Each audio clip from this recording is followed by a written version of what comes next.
बस एक जगह ठहर गया, हर दासी को भी आंखों से छुपा कर जैसे वक्त तेरी यादों की बढ़ गया, आज भी जिंदा और है मैं यहाँ। पीछे रह हमने गया। में भी अफसाना चला, मैंने खुद को हम समझाया तो कि समझे थे सब कि कुछ खामोशी गुजर इसको जाता, देगी हमें शोरे दिल ने, मगर कि यादें भी मान पड़ जाती कहते थे कि वादे कभी अभी तक मानने से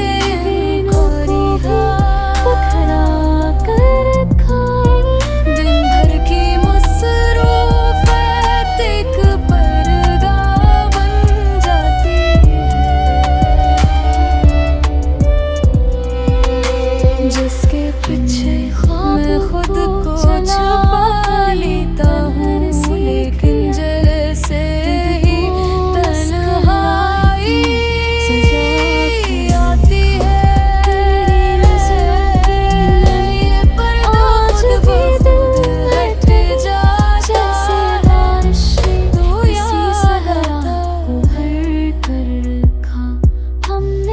किसी आदत की तरह, जिसे छोड़ना आसान नहीं होता,